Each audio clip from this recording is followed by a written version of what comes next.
Happiness Happens by Avinash Ananda.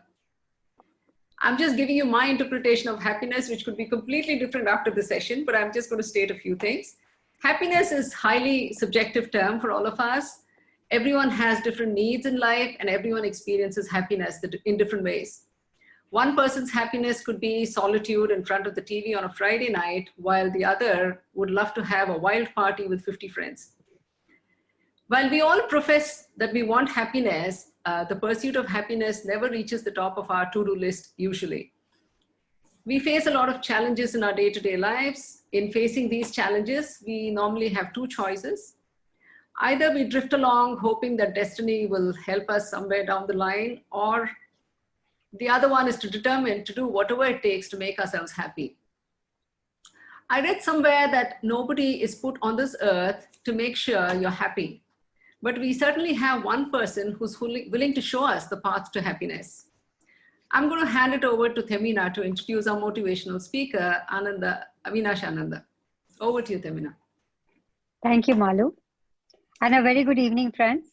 It's my pleasure to introduce Avinash Ananda, an internationally renowned leadership advisor, happiness strategist, management consultant, master behavioral trainer, crisis counselor, culture catalyst, business coach, successor mentor, motivational keynote speaker, and author. Acknowledged by the media and professional as leadership and happiness guru, and honored with the title of one of the 51 most global happiness leaders by the World HRD Congress, Avinash has coached corporate executives at all levels of management for over 250 companies across 15 industries, including global brands such as Microsoft, Google, Marriott, Amazon, and so on. He has personally mentored over 200 leaders and trainers and has also trained over 500,000 people from all walks of life through live face-to-face interactive workshops across 15 countries in Europe, Asia, Middle East, and USA for over 30 years on all aspects of leadership and happiness. As co-creator of a new behavioral transformation system called Meta-Mind Alignment, Avinash teaches individuals, organizations, teams, families, and groups of people to overcome their personal and professional challenges and achieve their goals through inner and outer alignment so that they can lead themselves and others with happiness principles and strategies to their next level of success. I present to you Avinash Ananda. Over to you, Avinash. Thank you so much. Thank you. Very happy to be here. May I request something for my own happiness? Sure. Yes. If it's possible to mute the entry and exit of people, that might help. I don't know if it's possible to do that. I'm trying. Yeah, I remember in the live sessions, if people walk in and out of the room, that's no problem at all. But here, the beep keeps coming in. But if it's not possible, that's okay. We'll adapt. So I'll start anyway. Not an issue at all. So greetings, namaste, and welcome to this program on how happiness happens. Ladies in particular, and also gentlemen, because I'm told that the audience mainly includes the members of the Federation of the Indian Chambers of Commerce and Industry Ladies Organization, who are corporate executives, corporate professionals, business owners, and we have leaders from different fields.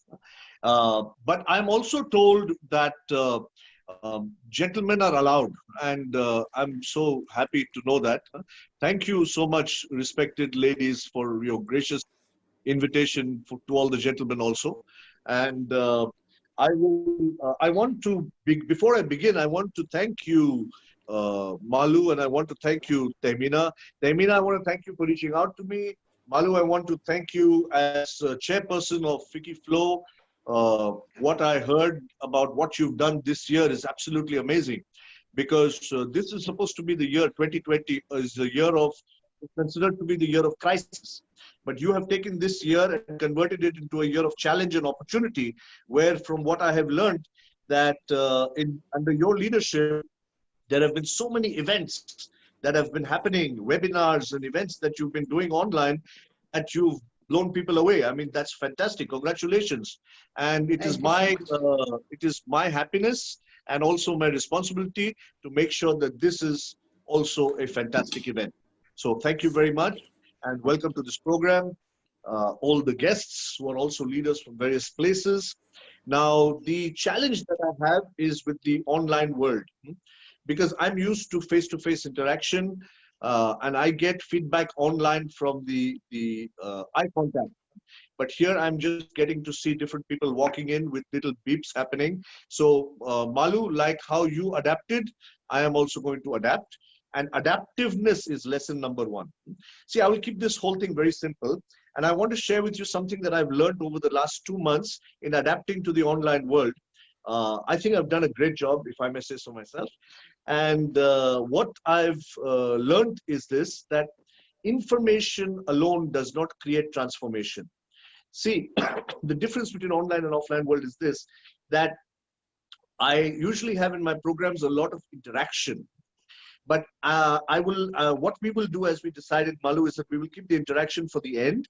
So my request to you is that those of you who want to say something, if you really want to say it, then you can unmute yourself and say it at that time. I will adapt. But if you can, then write it down and we will keep some time for questions and answers. But there are different ways of interactivity I found in the online world, apart from only asking questions. One way is involvement. If you involve yourself, by way of introspection. So I'm going to ask you some questions. I'm going to ask you to think. What I'm looking for is participation, please. Because only information cannot create transformation. Information has to have involvement, introspection, implementation, and all of this comes with some participation. So I'm going to ask you to do some exercises. And I also have one more request for you, please. Write something down. See, there are 2 requests I have for you. One is write something down. So that you can ask me later, maybe during this program or even after this program. I'm sure my contact will be shared with you. And also, in order to get the maximum out of this program, I want you to please move a little bit. Don't go away. I'm saying, when I say move, I mean, I'm going to make you do some activities. I'm going to make you do some exercises. Because see, we moved from industrial age to information age. Now we've moved from information age to experience age. This age that we are in is an experience age, which means that we remember information. There's too much information coming from everywhere. There was a joke I heard, I don't know if you've heard that too, that if you attend too many webinars, you will become like Spider-Man. You know, everybody's giving free webinars here and there. So in order to make something worthwhile, I want you to please do 2 things. One is write it down. Because if you write it down, retention of whatever you listen to increases by 30 to 40%. This has been researched. Normally, when you listen to somebody talk, anybody, the mind works in such a way that 3 hours after any lecture, 50% is vanished from your conscious mind if you were even listening. By next day morning, 75% is gone. In 15 days time, you don't remember anything. Only this guy with rings and long hair, and that's all you will remember. So the way to beat that is to face reality and then beat that. How we do it is, one is write it down. The second is, when I tell you to do some exercises, I want you to do it. That is the participation that I'm looking for from you, please. The age we should move to, because we're all leaders here, is from the experience age, we should move to the wisdom age. My prediction for the future is that we should move to the age of wisdom. Wisdom is when you take the information only that you need and apply it to make life better. That is wisdom. So wisdom is not just about collecting information, but it is us leaders who will be able to take this to the wisdom age, because otherwise people are getting number and dumber, because people are looking only for experiences, and experiences happen when you play too much of video games or you get distracted by people shouting in the news. This is the experience that people are used to nowadays. So we have to move away and create our own experiences and focus on only what is relevant. So I spoke to you about the ages, I spoke to you about the memory. Now I'd like to tell you that my program usually includes structure as well as spontaneity. Most of the program will have spontaneity, but for those of you who like structure and feel a little uncomfortable with too much spontaneity, let me tell you the structure of the program. The structure of the program is, broadly, I will give you 3 macro points. I will discuss only 3 macro points.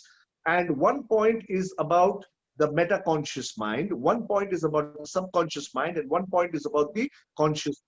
These are the 3 points, and let me tell you what the points are right away. So at least you get this, and tomorrow if there's an internet problem, at least you've got something out of it right away. The meta-conscious mind level, I'm talking to you about something called alignment. We're talking about how happiness happens, right? So I'm giving you the words, then I'll give you the details later. At the meta-conscious level, it is alignment. At the subconscious level, it is adaptiveness. And at the conscious level, it is assertiveness. These are the 3 macro points that I give you. Then if we have more time, I would like to give you some very specific takeaways, which was the request of Malu when I spoke to her on the phone. And those specific points I'll give you for another A. You know, I'm going with all A. There's Avinash Ananda. So I've given you alignment, I've given you adaptiveness, and I've given you assertiveness. If we have the time, I will give you the last one, A, which is attention. How do you direct your attention of your mind so that you can turn it from negative energy to positive energy? There are 2 types of happiness. One is happiness as wave. Second is happiness as the bedrock. Happiness as the bedrock is something that you carry within you, and that's an aura. And with this happiness is the positive energy that will be like a magnet that will attract anything that you want into your life. But this positive energy will also propel you and keep you going even when times are tough. But to build it inside you, what you need is not just implementation, but internalization so that the implementation is continuous. Now, all of that will take too long, so let's simplify. Let's start with the first one, which is alignment. I have found through all my research that happiness is alignment. Or to make it simpler, happiness is harmony. While it is true that happiness is very subjective, and Malu, absolutely right, absolutely right, I agree with everything that you said. Different people get happiness from different sources. But my point is this, that I've looked at the structure of happiness, and you find that when you are in harmony, you are happy. Mahatma Gandhi also said this, and I'm saying a little deeper in that, in the same lines. He said, when what you think, say, and do are in harmony, then you are happy. I'm saying when what you want, feel, think, say, do, and know are in harmony, then you are happy. Let me give you this again. First of all, let us understand what is meta-conscious mind. See, if you are a leader, you have to understand that you are a leader of minds. All the people have individual minds. Like you said, Malu, so beautifully, that it is subjective, it is different for different people. Different people get their happiness from different places. So different people even get their sadness from different places. Because different people have different minds. So if you can lead their minds, then you're a leader. But we have to first begin by leading our own mind. So the key is alignment, because if you can align your mind. Now, what is mind? Mind, according to Vedic tradition, there are 16 types of mind which are divided into 4, but we won't get into those right now. Let's look at the Western concept of mind. Mind is basically subconscious mind and conscious mind. Subconscious mind is the stuff that's inside that we're not very aware of, and that has been programmed with beliefs. But beliefs is B-E-L-I-E-F, where there is a L-I-E in it. So we don't know whether our belief is a truth or whether it's a lie. If the belief corresponds with reality, then it's good. If the belief does not correspond with reality, it's bad. But we don't know what is reality. So if the belief empowers you, it is good. If the belief disempowers you, it is bad. I'm giving you a lot of stuff in a very short time. For example, I asked somebody, do you believe in God? They said, yes. I said, what does that belief do to you? Does it empower you? He said, of course. When I think of God, I feel power. I said, keep the belief. Don't even question the reality. Do you believe that your spouse is loyal to you? He said, yes. I said, does it make you feel good? Yes. Then don't even question it. Don't question beliefs that empower you.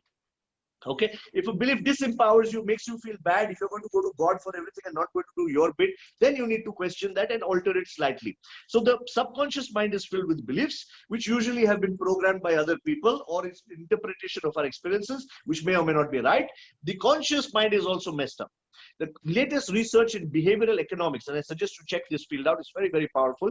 Behavioral economics, there is a book by Dan Ariely called Predictably Irrational, which says that most human beings are highly irrational. But they are predictably irrational. So if you understand what are the cognitive biases and what stupid mistakes they make, for example, you will be able to deal with them better and lead them better. One of the biases, for example, is optimism bias. Optimism bias is when the ostrich puts his head in the ground and says, storm is not coming, and the storm comes. This is the extreme of positive thinking, which has become the problem with motivational speakers. Then there is another example of optimism bias is people who don't wear masks and don't wash their hands and say, Corona, so we should Corona. There is also another stupidity. This is irrationality of people. Many leaders also have several cognitive biases, which are very well mentioned in Marshall Goldsmith's book, What Got You Here, Won't Get You There. There are some 12 or 14 problems that leaders get, because They got to a certain level with some experiences, but if they want to go to the next level, they have to beliefs. So in one line, conscious mind and subconscious mind both are messed up. What to do? I'm saying activate your meta mind, activate your meta conscious mind. Meta conscious mind has two components. Number one component is objectivity or rationality. Now, it is very difficult to be rational when person is completely emotionally upset. So we'll talk about how to remove the emotional upset, how to remove the anxiety. But rationality, objectivity, or what Krishna called drashta bhav or sakshi, or be a witness, get out of a situation and look at it. If two people are fighting with each other, the person who is most rational will be able to deal with it and handle the situation better. One of the components is objectivity. The second component is ownership. Ownership means don't blame God, don't blame anything else. If you point a finger somewhere, three fingers are pointing one at you and one you are probably pointing at God or something that is outside your control. If moment you blame something else, you are not taking responsibility, you're not taking ownership. So to summarize, it's very simple. We are saying that see reality, don't see things as worse than what they are, don't see things as better than what they are, and then deal with reality. That's essentially what we're talking about. That is activating the metaconscious mind. Let me simplify it and put your hands together, please. All of you do what I do, because then you will remember at least that. Put your hands together, please. I know you don't have hands, but that's okay. I'd like you to repeat after me, and you can keep your thing on mute, please, while you repeat after me, so that I cannot hear you, but I can see your mouth moving, some of you at least. I feel what I feel, I think what I think. Say, I feel what I feel, I think what I think, I say what I say. Oh, mute it, please, and say it. I feel what I feel, I think what I think, I say what I say, I do what I do. Hello, please mute your mobile. Mute kijiye, please. Mute it. Thank you so much. This is feeling, this is thinking. This is, there's a child who's talking. Mute kar lijiye, please. This is saying, this is doing, and this is wanting. So essentially, these are the faculties of man and woman, where we say that just as you have Saregama Padanisa, you have the notes of music. So the human being has got these faculties. Everybody wants something, everybody feels something, everybody thinks something, everybody says something, everybody thing. And since I don't have another finger, I put it here. Everybody knows something, or they think they know something. The problem is that all of these things are not aligned. They feel something else, think something else, say something else, do something else, as a result of which things are messed up. So I'm going to talk to you about three gaps here, just to make it clear. Or let me give you an example first of lack of alignment. How many of you want success in life much more than what you've already achieved? Please raise your hand. Okay, that's nice. Now, how many of you tend to be lazy or tend to procrastinate or don't do what you know you should do sometimes? Raise your hand, please. So this is not a problem with training or learning. This is a problem with doing what you know you should do. How many of you know that you should eat healthy food? By the way, I've started eating a lot of healthy food these days, and I lost 8 kgs, but it's not a loss, it's a gain, in the last 2 months of the lockdown. Just by eating healthy food. So how many of you know that you need to eat healthy food on time, and how many of you do it?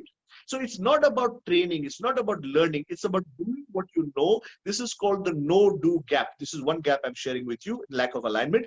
Second gap I'm sharing with you is called the say-do gap. See, why we don't do what we know? Maybe laziness, maybe fear, maybe temptations. Why we don't do what we say? Maybe integrity issue, maybe we don't know what are the possible obstacles that could happen. So this is called the say-do gap. Between saying and doing, there's a gap. And the third gap, which is the most complicated, which creates happiness problems, is feeling and thinking gap. Feeling is like the elephant, and thinking is like the mahout or the rider of the elephant. The rider tries to control the elephant, but the elephant, the heart, the emotions have much more electromagnetic energy in the neurons, in the synapses in the heart, according to the Institute of Heart Math Studies. So the heart, if the emotions take over, even the most wise person, even the most logical person, at the moment they are angry, they lose it and they say things that they regret later. So what I'm saying is that the better we can prepare our mind to handle our heart, and we align these two, the better it is. But sometimes the heart says something else, sometimes the mind says something else. How do we align these two? The way to align it is ask yourself, what do you want? And based on what you want, you can listen to either your heart or your mind and shut the other one. So to simplify, what I'm saying is this: we must reach a stage where I feel what I think.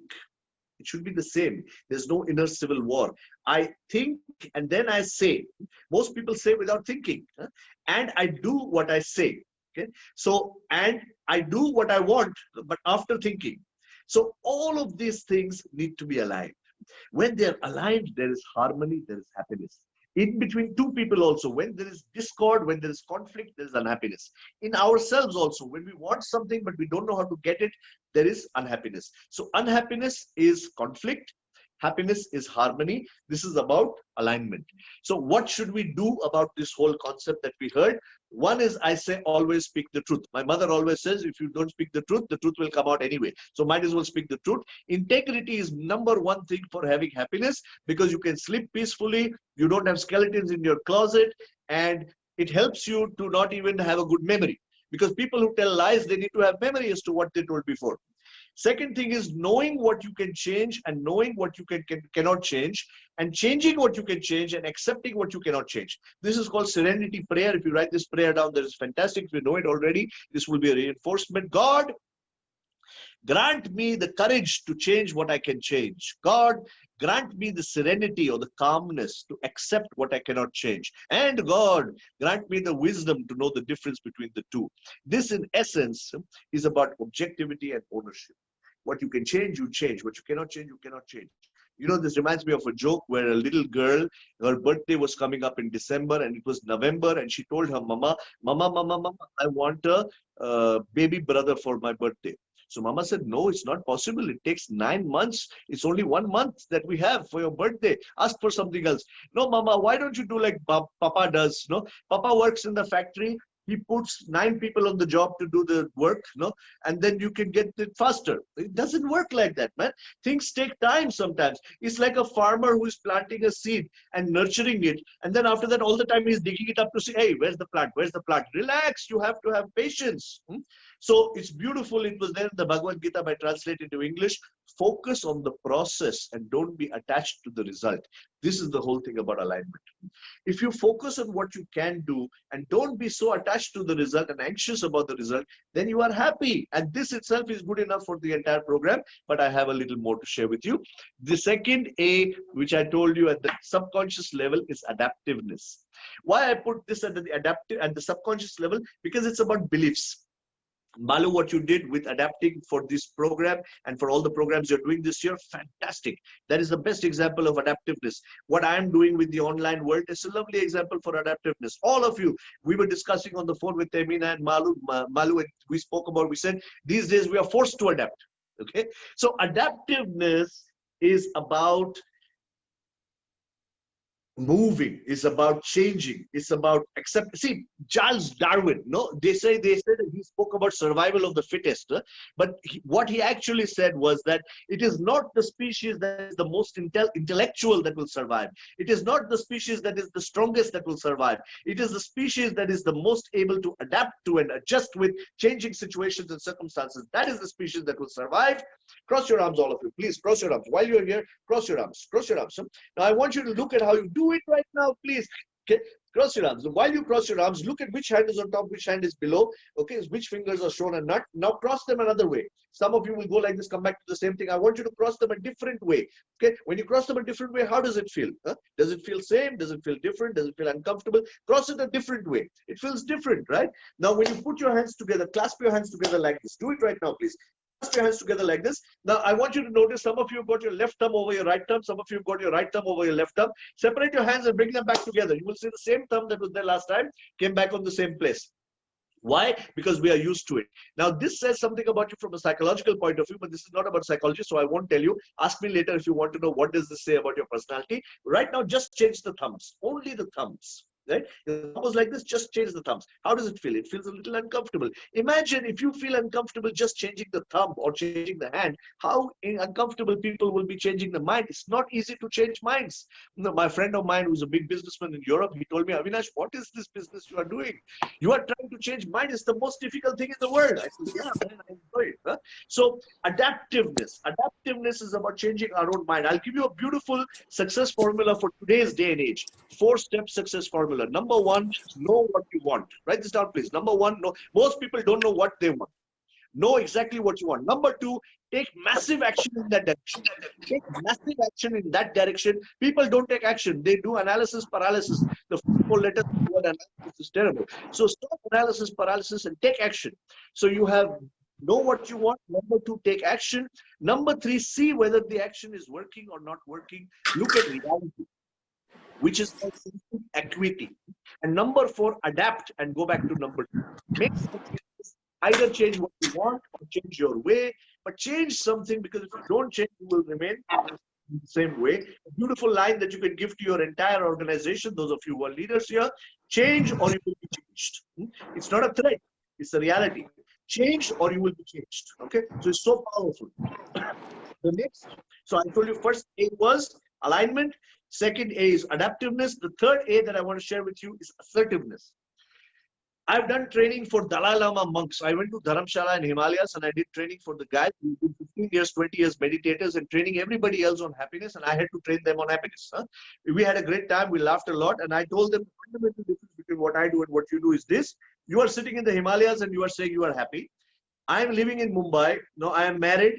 I go to work, I run a business, and then I'm saying I'm happy. So that's the kind of happiness people are looking for. People want to know how to be happy, not only in the inner world, but also in the outer world. Because if you ask somebody, why are you unhappy? They will say, my wife, my husband, my this, my that, my boss, my employees. It's usually people. See, 80% of happiness comes from relationships. 80% of sadness also comes from relationships. All the other areas, as leaders, we're able to sort it out. So this is where the third A comes, which is assertiveness. This is what I mean. I'm saying there is stimulus. Stimulus means something happens. Then there is response. Let the response be a response and not a reaction. So simplifying assertiveness, I'm saying be proactive, don't be reactive. Have a plan B. Have an option B. Have different things in place. And the way to be proactive, or the way to be responsive and not reactive, is to create a pause between the stimulus and the response. Between stimulus and response, if there is a pause, which means if you get upset, if you get angry, don't let the anger come out. Don't send the SMS. Don't send the text message. Don't shout it out. Keep it inside you. Wait until it cools down. Just this is so powerful. Pause, increase in one line. Increase the pause between stimulus and response. See, many of these things we know, but again, there's a no-do gap which we need to do. If we can work on this every day, it will get internalized. Increase the pause between stimulus and response, so the response is a response and not a reaction. Okay. Another thing I tell you about assertiveness.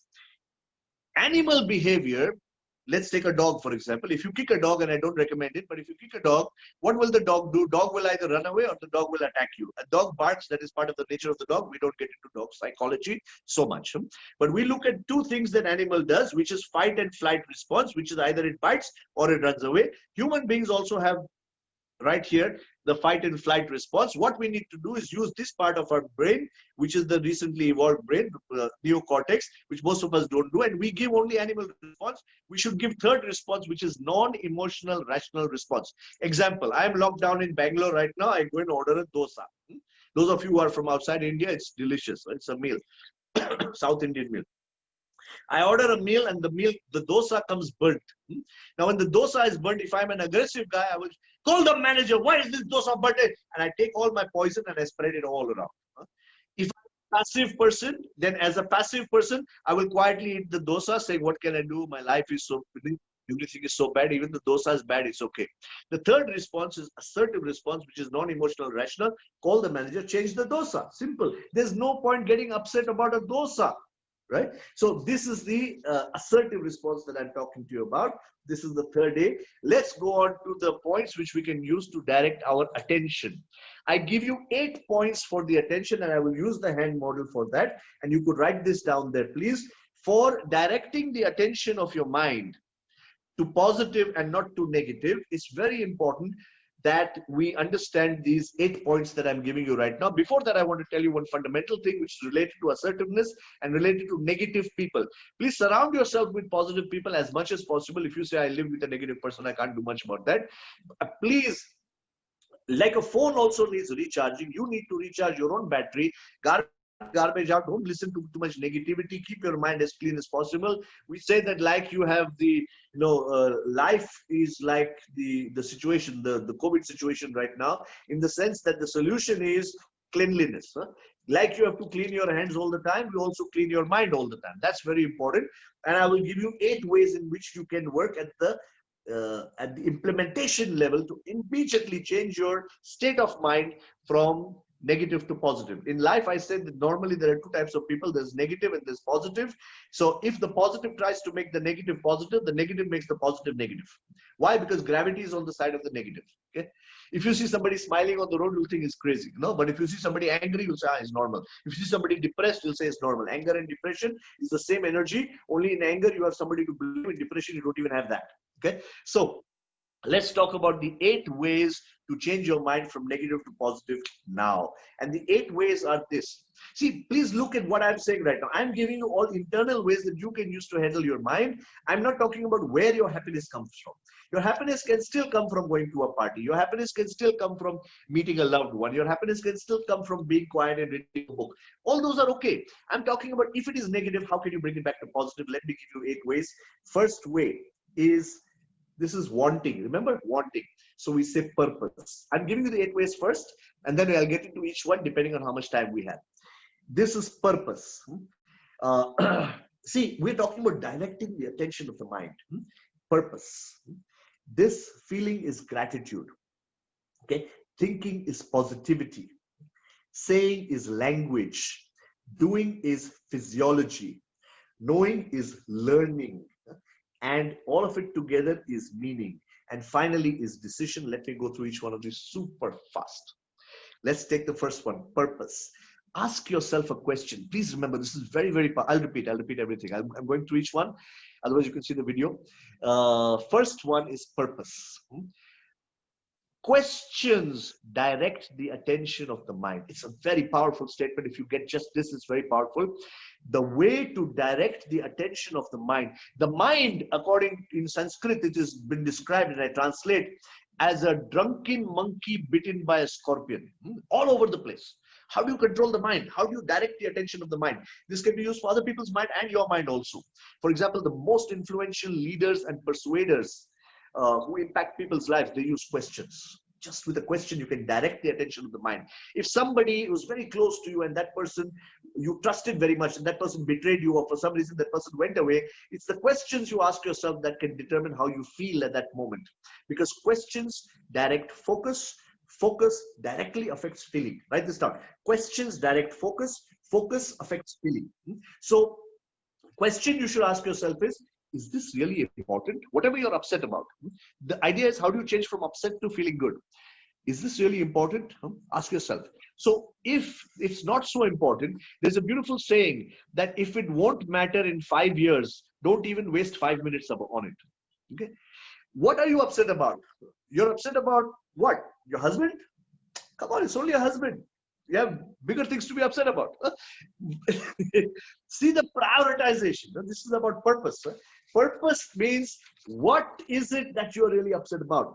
Ask yourself questions. Write down these questions. What is my purpose? I'm very upset. Why? He broke the glass. So, what do you want? I want him not to break the glass next time. Okay, how's it affecting your life? Can you buy another glass? Do you have another glass? Okay, move on. Purpose. Is it really important? What is my purpose? What is my goal? See, remember, we are too involved in activity. We get too easily distracted. Write this down. An addiction to distraction is the enemy of execution. An addiction to distraction is the enemy of execution. You need to get things done in life. You need to move on in life. You can't keep getting distracted by every small thing. Every mosquito that bites you, you're not going to go and look for that mosquito and bite it back. No way. Dhirubhai Ambani said, when elephants walk, dogs bark. Let the dogs bark. You cannot stop every dog from barking. Choose your battles. There were 3 professors at a railway station. They were standing and they were talking to each other. And while they were talking to each other, they got so involved, absent-minded professors, they were involved in talking. The train which was on the platform started moving. All the 3 professors turned, they looked at the train. The train is going. Be with me, please. Imagine this. The train is moving. All the 3 professors run towards the train. They're running towards the train. 2 of the professors managed to get on the train. 1 professor is left behind. The train is gone. Professor who is left behind starts laughing. People ask him, Professor Saab, kya hua? Why are you laughing? He goes on laughing. After a while, he stops. He says, you know what? My 2 friends, they went on the train. I am left behind. What's there to laugh about? He says, those 2 friends, they came to see me off. No, they came to leave me at the station. I was supposed to travel and they're traveling. We are always running. Somebody asked me in yesterday's seminar, what if people say, don't be curious like a cat. I said, don't be a cat. Be a human being. Be a man, be a woman. Don't be a rat. Don't be a rat race. No, think, pause, think, where are you headed? Or do you want to do what other people are doing? Don't look at Facebook and social media and say, oh, these people look very happy. They're faking it. Okay, stop comparing with these people, right? So it is important that you have purpose. That's one. Second, feeling. What should you feel when you feel bad? What you should feel is compare. This is a trick, okay? Compare yourself. We say don't compare, but people tend to compare. I'm saying, okay, if you have to compare with somebody who's worse off than you. Compare with somebody who's worse off than you and feel good. Don't feel, I'm so happy, they're so bad. No, you should feel grateful. Gratitude. This is number two. Number one was purpose. Number two is gratitude. Feel grateful. So ask yourself questions. Remember I said questions direct the attention of the mind. For the first one, it is, what is my purpose? What is my goal? What do I really want? Does it really matter? That is the first one. Second one, ask yourself question, what can I be grateful for? Who are the people who are worse off than me and shouldn't I be grateful? Okay. Another question, how could it have been worse? Ask yourself that question. Okay. Be grateful that it's not that bad. Some people say, oh, my business is gone. Are you alive? Yes. Be grateful. Oh, I got COVID. I got this. Did you recover? Okay. Yes. Be happy. Be grateful. Ask yourself, there was this guy who was always very positive. Now, his friends didn't like him. Remember, if you're too happy or too positive and you show it all the time and you show off all the time, people will not like it. Because most people are negative. They will try to pull you down or they will feel jealous of you. So even if you're happy, don't show happiness all the time. Okay. So there was this guy who was very happy and very positive. His friend said, how can somebody be so happy? So he said, let me find something that happened that is so terrible that he cannot be happy. So he found it and he went over there and he told him, he said, you know what? This guy's name was Mike. He said, Mike, you know what happened? You know our friend George? He said, yeah. Yesterday, George went to his own home. George went to George's house and George saw his wife with another man. George got very angry. He took out his gun. He killed that man. He killed his wife and he killed himself. Isn't that terrible? He said he was sure that now he cannot be happy. Know about it, right? Because it's a terrible thing. Terrible things happen in life. Mike thought for a while and he said, yeah, but it could have been worse. So what do you mean could have been worse? It's so bad, huh? How could it have been worse? He said, when did you say this happened? Last night? He said, yeah, thank God, because I was with George's wife night before last. Okay. So he said, it could have been worse, right? My point is this, that relax, yeah. It could have been worse, no matter what happened. Huh? This is your gratitude. Huh? Then positivity. Positivity, be a good finder. Write this down, please. Be a good finder. Be a good finder means find good in everything. And even if everything is bad, if you show a piece of paper with a small dot in it, people will only see the dot. What about that entire white paper around it? Train your mind to look for the good in every situation. Ask yourself, what should I focus on? What's good about this? If somebody leaves you, okay, he left you, okay, say, thank God he left me now. If he had left me later, it could have been worse. Look for good in some situation, okay. If you lose an employee, okay, you can thank God I learned something about it. Now I may have to change my leadership skills or choose better people next time. Look for situation that is positivity. There's a Red Indian saying that there are two wolves, one negative, one positive, and they're fighting with each other all the time in the mind of the person. So the young guy asked him, but who wins? He said, the one you feed more. If you feed the positive one more, he will win. If you feed the negative one, he will win. It's your choice. So this is purpose. This is gratitude. This is positivity, which is about choice. Then this is about language. I was 10 years old and my grandmother said something to me, which I remember. I said something negative. I cannot do this. It's not possible. She said, don't say that. I said, why? She said, in Antariksh mein 33 crore Devi Devtaye hain. According to her belief in Hindu religion, she says that there are 330 million gods and goddesses in the sky. For those of you who don't know about Hinduism, it is not polytheistic, it is pluralistic because all of them have come from the same one source energy, which is God. So she said that there are so many million of them out there, and whenever you say something, they say tathastu, which means it will happen. They are blessing you, and whatever you say will happen. I said, my God, which was appropriate. I said, you mean that if I say something, all of them will say that it will happen? She said, yeah. I said, I'm alone. There are so many million of them. let me say something positive. She said, what happens if I say something positive? She said, whether you say positive or negative, they will follow the process. They will say, bless you, and it will happen. Since that day, I've been saying positive things. Great things have been happening. And whenever great things don't happen, I say, it could have been worse, or I learned something from it, something. Huh? So this is about language. Use positive language. Somebody asks you, how are you? Say, fantastic. Okay. Don't say, okay, fine, could have been better. Change your language, how you talk to yourself. We talk to ourselves 600 words per minute. 80 to 90% of that, according to research, is negative. And then another 90% is repetitive. So we are repeating negative stuff all the time in our minds. Listen to positive language. Say positive language, both to yourself as well as to others. Well-meaning parents tell their kids 180,000 times, according to research, negative things like you are stupid, you are an idiot, you are just like your uncle Ramesh, who is also an idiot, you should be like your neighbor, why don't you study better, you are so useless. And then we say, why do we have negative thought? Because it's fed into us. They don't mean to do anything wrong, but this is how it is. At least you stop saying negative things to yourself, stop saying negative things to other people, catch people doing things right, people doing things wrong. This is the language part. Then we go on to physiology. Physiology means body. If you breathe in deep to the count of 4 and breathe out to the count of 2, try it sometime in your own time, you will get energy, because breathing in gives you energy. Before you go in for a meeting, let's go. Okay. Before you go for a meeting, even if you're feeling bad, you will see the biochemistry changing. You will see different chemicals being released, neurotransmitters being released. And there are many, it's not just dopamine and serotonin. There's several of them. So the point is this, that if you breathe in to the count of 2 and breathe out to the count of 4, you are relaxed. That's why you got 2 types of breathing. Breathing in and breathing out. Please continue to do both for happiness. Huh? Okay. But if you breathe in deep and breathe out deep, you got power. When you breathe in, say, I feel powerful. When you breathe out, say, feel relaxed, because you need both when you want to move in life. Physiology, move, do some exercise, walk, because physiology will change psychology. Physiology changes psychology.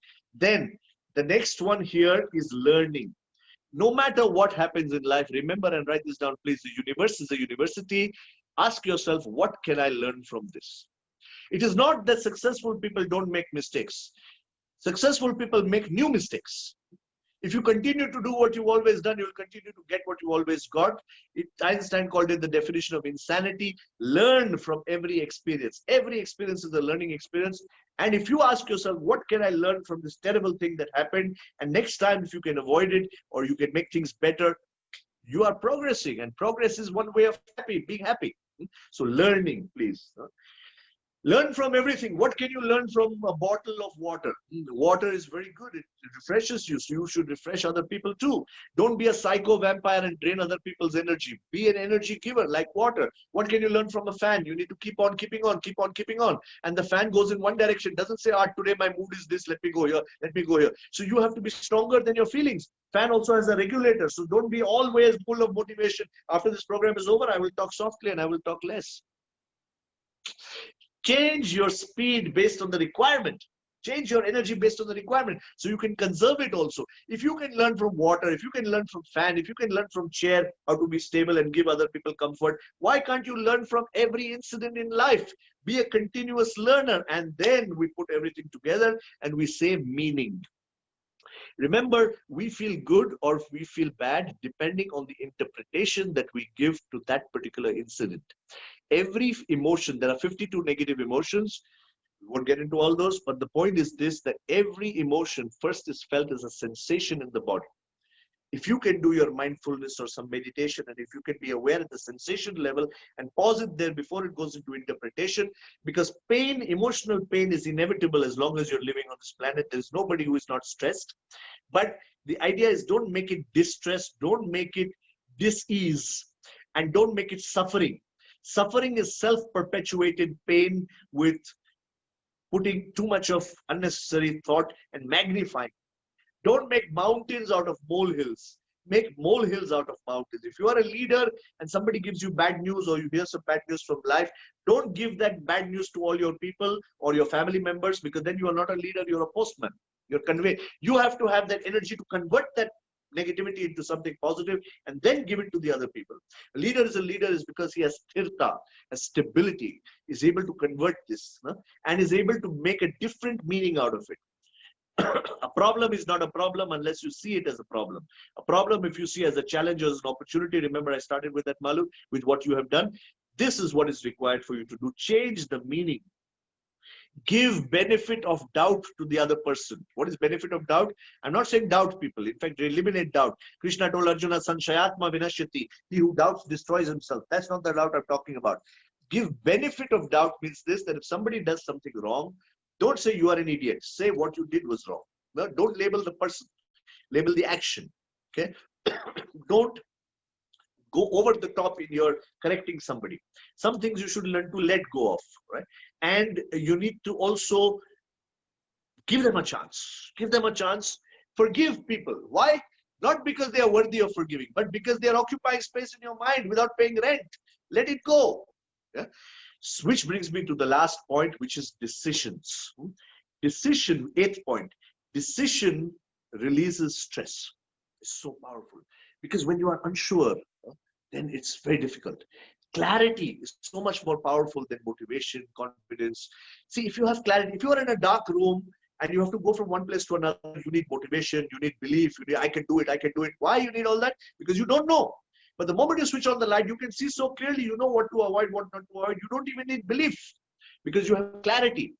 Now, when you have clarity, you can make decisions. Sometimes even when you don't have clarity, you make a decision, you will realize if it's a good decision, you move forward. If it's a bad decision, you learn something and you move forward. Both ways you move forward. Decision comes from the Latin root decidere, which means to cut. You cut away all other options and move ahead. Sometimes you can make a decision that this, I will not make a decision and I will postpone the decision to later. Even that is a decision. But indecision is worse than some decision. What is the decision you should make? Whenever something goes wrong, ask yourself, okay, this went wrong. What should I do next? Very simple. What should I do next for 2 things? 1, to feel better. I'm very upset. This guy troubled me. Okay, what should I do? Go take a walk, you'll feel better. Okay, decide what should I do next to move on. Decide what should I do next to make sure it never happens again. Decide what to do next to solve it. But make a decision. When you make a decision, you're free. Decision is freedom. Better decisions are better freedom, but decision is freedom. Okay, so move on is my point. Let go, simple. Let go and move on. Leadership is a decision, not a position. I asked somebody a question. I don't know if you will like this example, but I asked somebody a question because it hits home at this example. I asked somebody a question in front of the CEOs. The guy said, I'm always worrying, always worrying, always worrying. I asked him a question. I said, do you go to the toilet? He said, yeah. I said, how often? He said, every day, man, every day in the morning. So I said, what do you do after that? He said, why are you asking me this stupid question? I said, what do you do? He said, I finish everything and then I go out. I said, you clean up and move out? He said, yeah, I move out. I said, then you think about it in the day? He says, no, are you crazy? I said, listen, that's how it is. If something goes wrong, flush it, move on. Clean up, move on. Stop wallowing in self-pity and stop wallowing in what has already happened, because you cannot change the past, but you can change the present, and you will bring the past into the present if you keep on talking about it. You need to let go. You need to move on. Okay. There were 2 handsome young Zen monks. They were walking back to the monastery. At the stream, they found a beautiful young girl and she wanted help across the stream. One of the Zen monks picked her up, took her across the stream, put her down there. She kissed him on the cheek. And then the 2 Zen monks walked in silence for 45 minutes up to the monastery. When they reached the monastery, the other Zen monk told him, he said, you know, we are Buddhist monks. He said, yeah. You know, we are not supposed to touch women. He said, yeah. He said, but you carried her over there, you put her down there. He said, listen.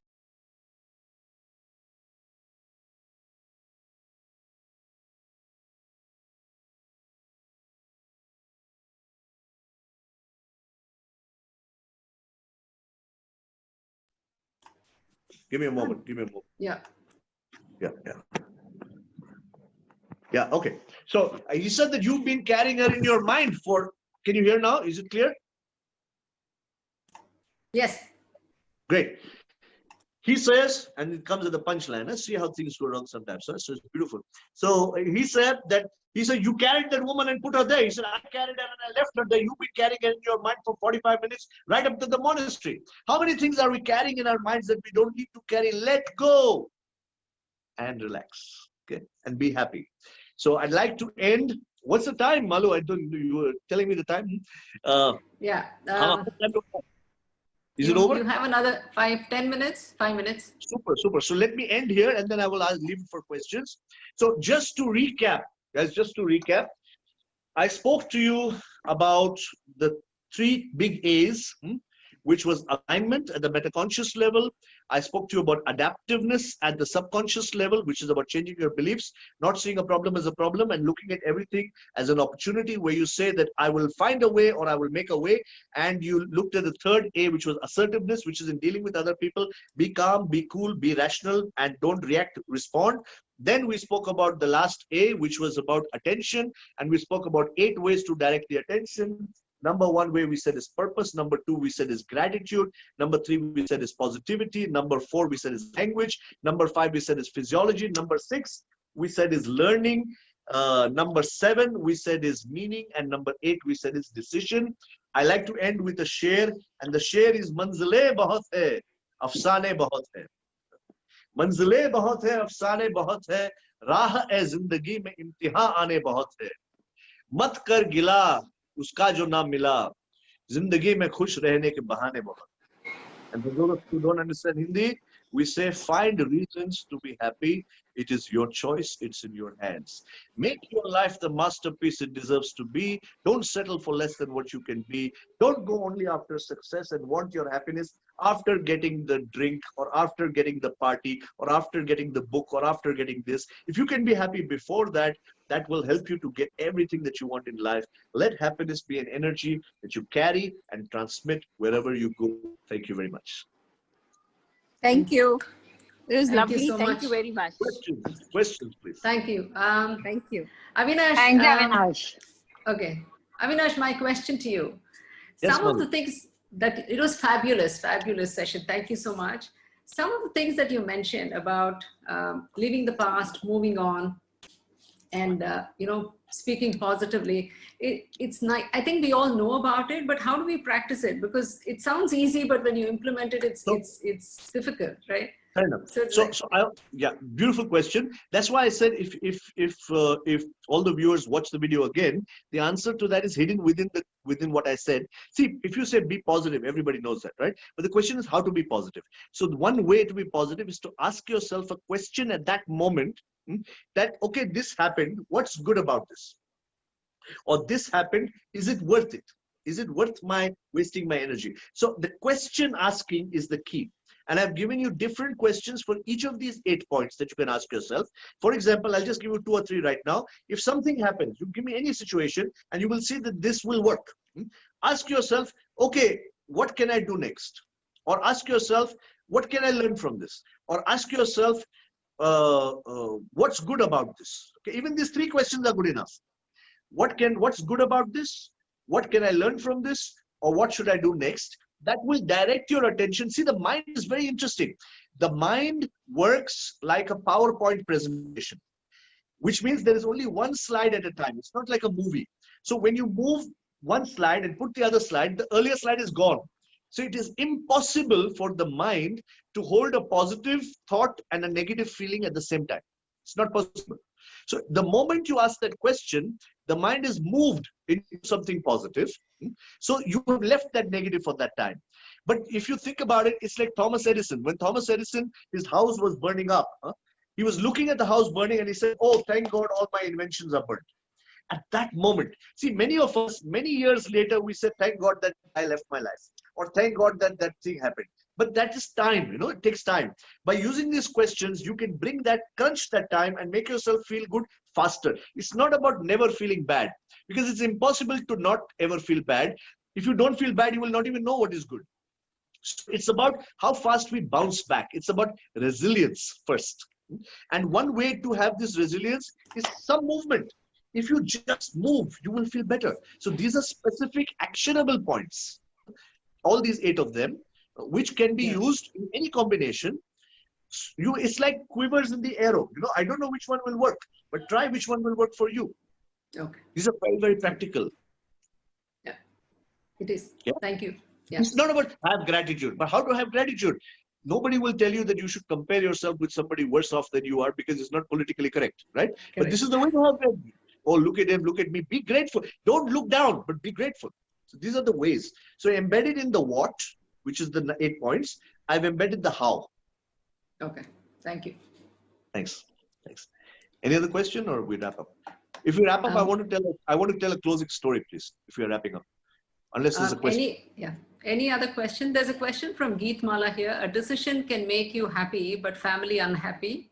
So how can we be happy when we're considering family happiness? Right. So see, this is about leadership, right? Leadership is about influence. It's not about pleasing people, because if you please people, any people pleaser can never be a leader. But it's about doing what you want to do and still winning them over. You have to win the hearts of the people, which is not easy. First of all, trying to please everybody is a psychological dead end. It will make you very unhappy if you're always trying to please everybody.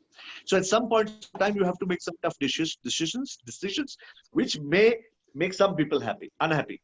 But it's important to try, at least to people who are important, to win them over. And there are different ways of winning different people, which is beyond the scope of the time we have now. But I would suggest 2 things to learn. One is assertiveness, so that you can stick to your ground. If it's rational. Assertiveness also should not be used all the time. See, these are tools. You cannot use a gun to kill a cockroach. You need to use a chappal. So it needs to be different tools for different people, and knowing what the situation is. But you have to equip yourself with more skills to be able to influence people better around you, so that you can take people along with you and not antagonize them. Because if you antagonize too many people in your process of trying to be happy, that becomes selfish, and eventually the selfishness will not be happiness. We have to learn to take the people around, which is a matter of 2 main skills. One is assertiveness, the other is persuasion. Yes. Can I tell you a funny story quickly? Yes, please.